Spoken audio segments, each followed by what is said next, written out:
Hey everybody, it's Ryan from the Grumpy Guys Show. This is episode 31. It's not falling into their lap. Tonight we have a lot of corporate related complaints, so enjoy. Good evening, everybody. Welcome to the Grumpy Guy Show. I'm Derek McAllister. And I'm Ryan McAllister. And again, we got a silhouette for Ryan, but we're going to see if we can fix that since he's got a few more weeks before he goes back to school.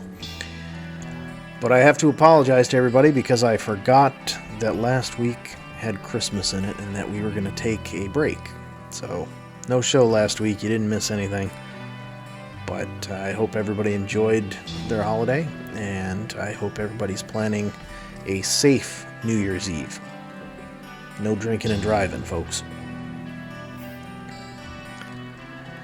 So let's just dive right into it. I'm not sure that we're going to end up with a full show tonight, but we'll see what happens.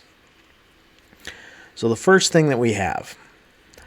So the other day I saw something about carbon neutral companies and how Scotland is planning to be carbon neutral by 2030 or something like that. I can't remember the exact year, but they're planning this. Mm-hmm.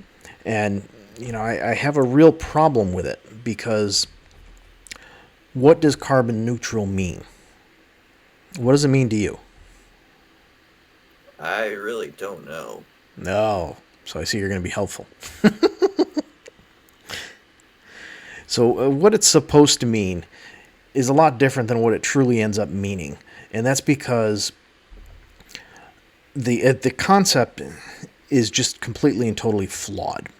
Okay?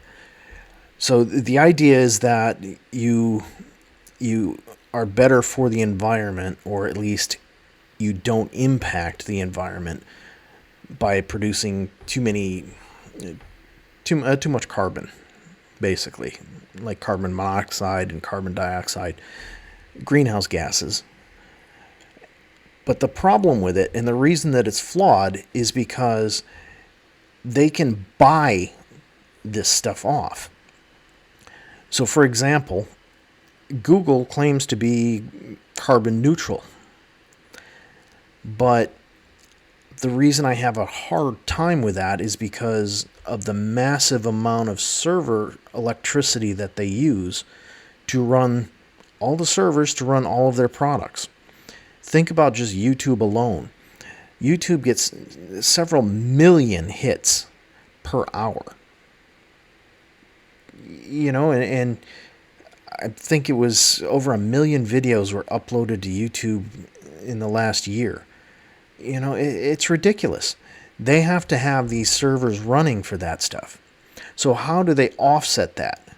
Well, they pay somebody else to not be carbon neutral, basically. So, you know, these companies aren't carbon neutral at all. They're just paying for the propaganda. You got anything to say? Not really. Well, you know, it affects you a whole lot more than it affects me because this is the future.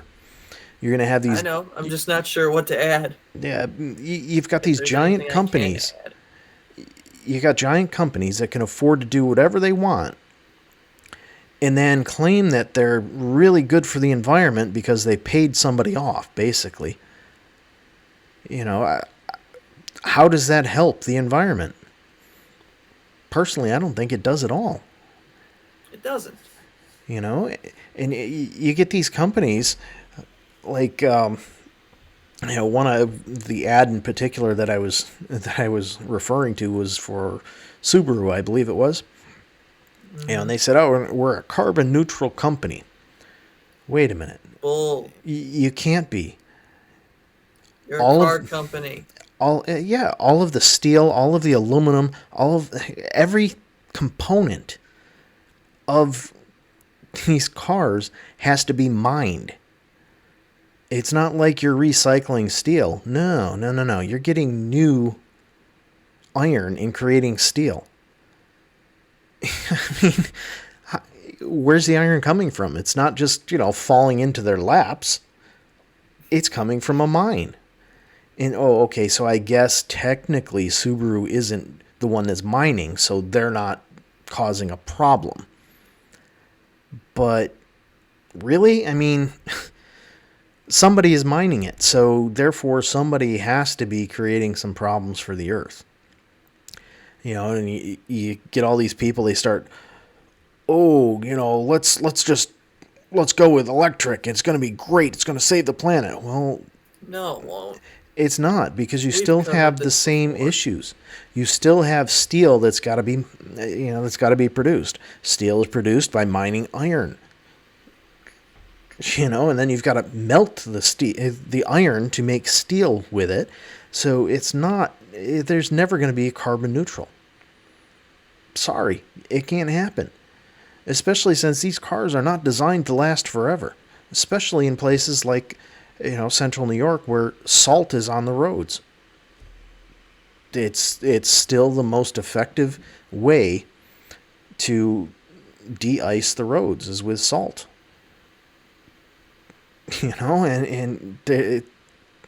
Central New York is not the only place that does that.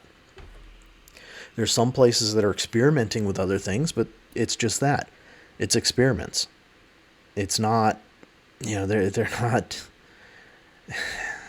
not doing it full time. They're not doing it all over the place.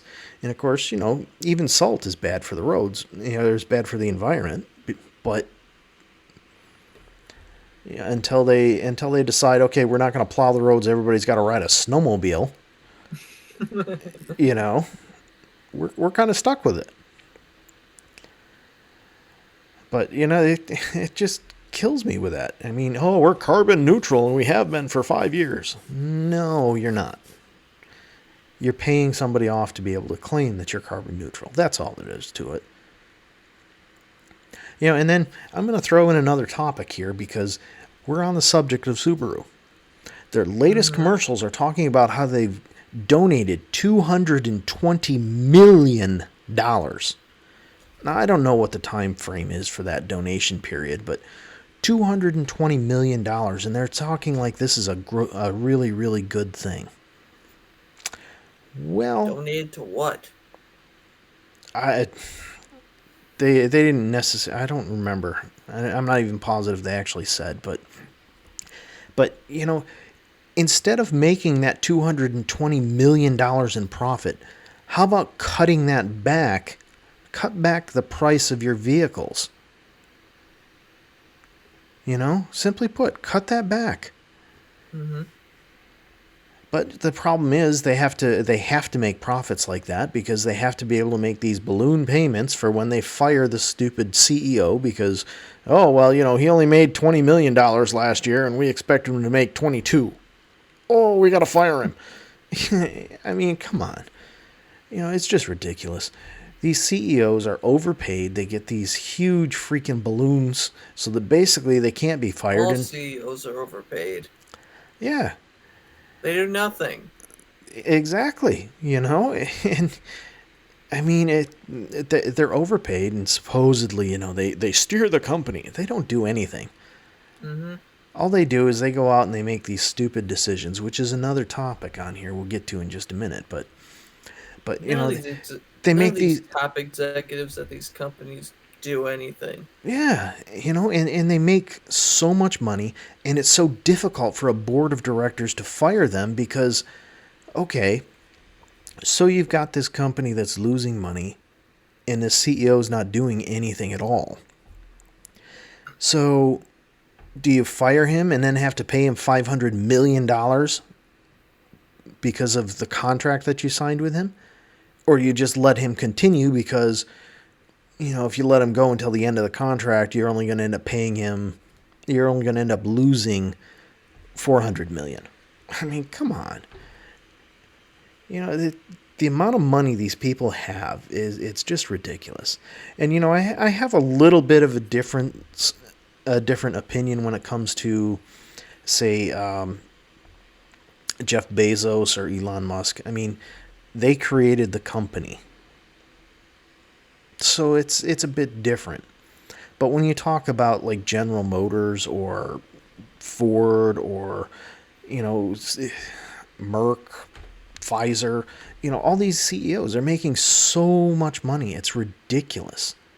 They could be doing so much good for the world instead of making such high profits and claiming that they're doing so, you know, they're being so generous by donating the money.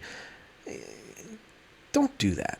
Cut your profit margin down and make it so that people can afford your product. Plain and simple. You know, I think we had talked about it before with the drug companies. You see on the ads all the time, if you can't afford your medication, we may be able to help. Well, if you can help, then why not just cut the damn cost? It just doesn't make any sense. It doesn't. So, you know, we're going to kind of skip around the order that we had since we're talking about executives. And, you know, what this has to do with is executives make these decisions. You know, they make decisions such as, oh, we're gonna sell this portion of the company, or we're gonna buy this company, and it has to be done by this date. They don't think about what that means for the people who actually have to do the work, and they don't care. Mm-hmm. You know, when you buy a company or you sell a company or something like that, people's lives, you know, they're tense. They don't know what's going on. They don't know, am I going to have a job? And then you get these executives just saying, well, no, we need to do this. This is good for the company. Is it really? But, you know, go beyond whether it's good for the company or not. Then you get people saying, well, I don't care. Just go ahead and do this. Okay. But would you say that same exact thing if your paycheck was on the line? Probably not. You know, and you get the mottos of these companies. They're just tossed aside because nobody cares. You know, it doesn't matter to them because nobody cares. You know, all they care about is I made a decision and I'm on the golf course and I'm going to go home tonight to my family because I believe in work-life balance for me. Not for you. Only for me. No. You're paid to do a job. You're not paid by the hour. You're paid to do a job, and you have to do that job no matter how much it takes.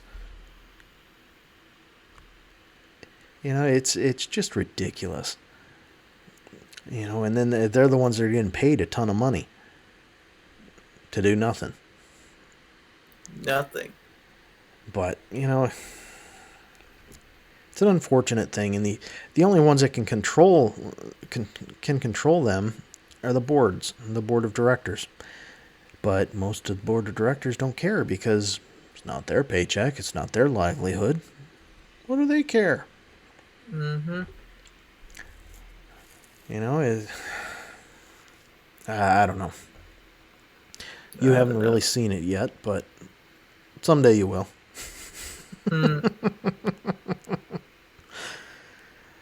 Someday.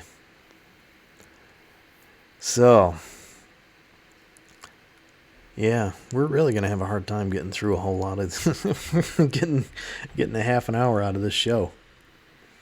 Yep. But anyway, so the next topic that we skipped over. What did we skip over? We skipped over streaming services.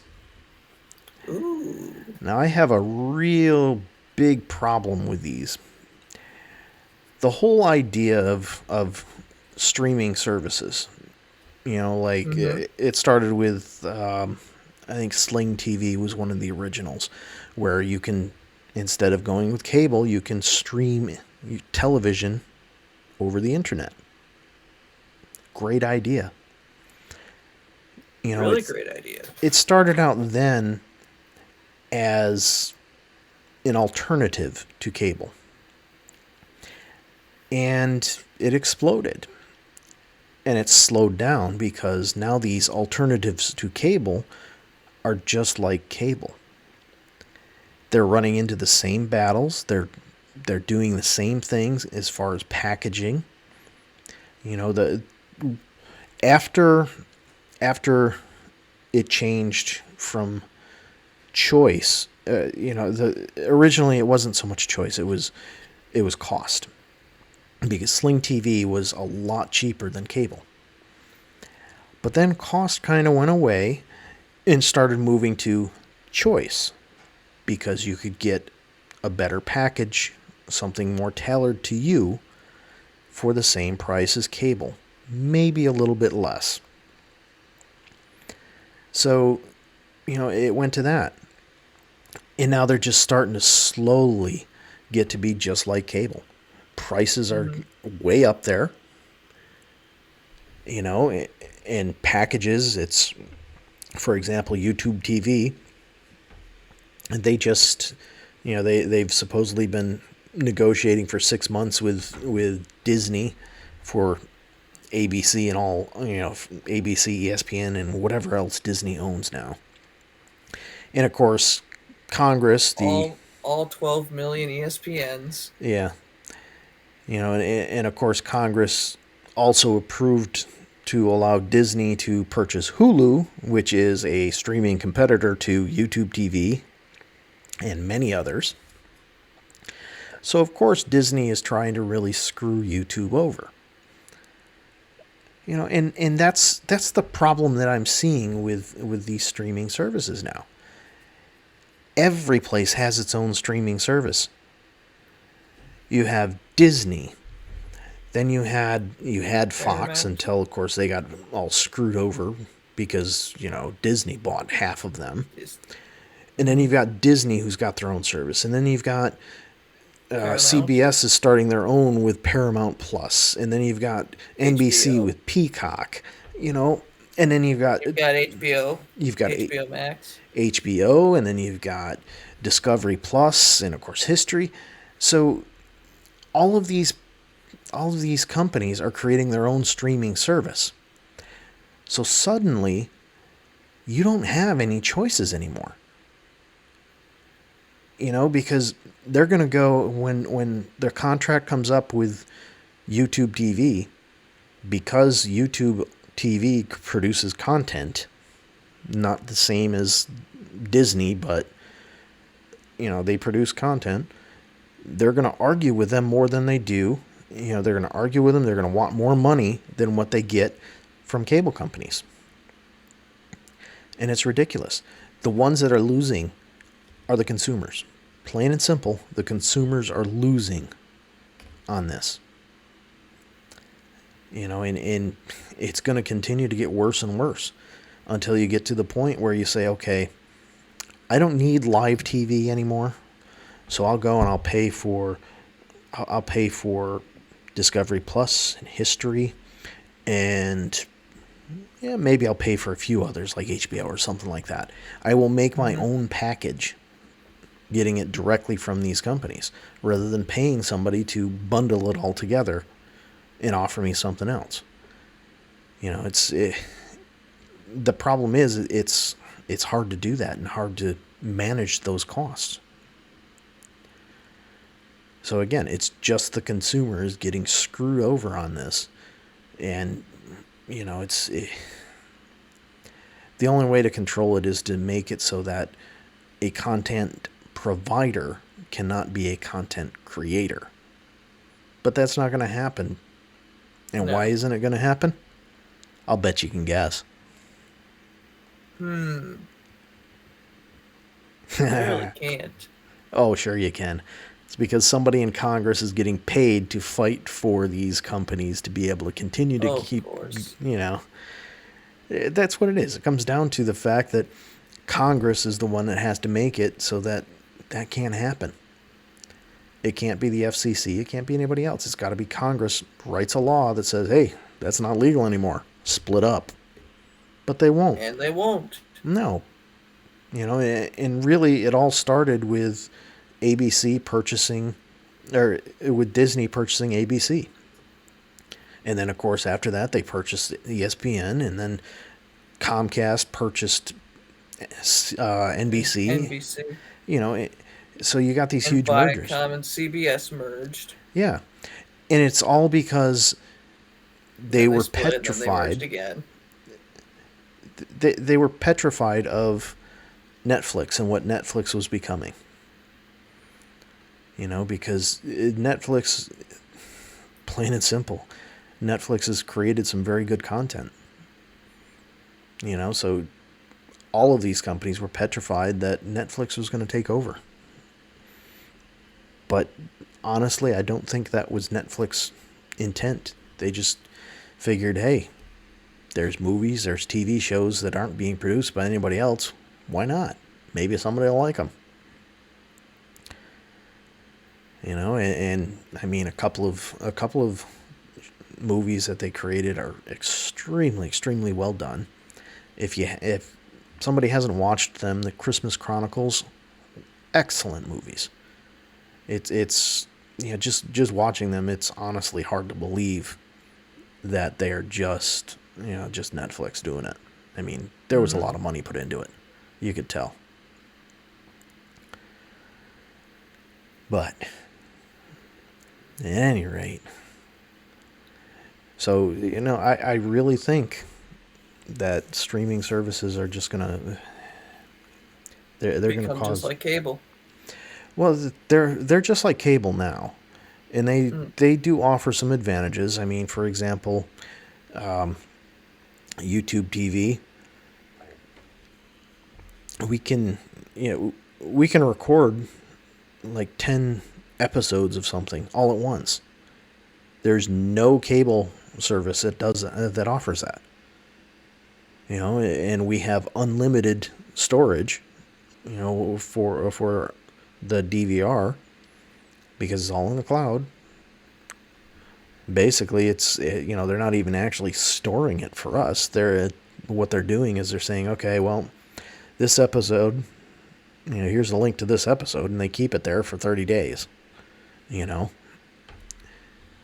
course, they pretend that they're actually storing it just for us, but that's not really what's happening. They have it stored on their servers. Everybody accesses the same thing.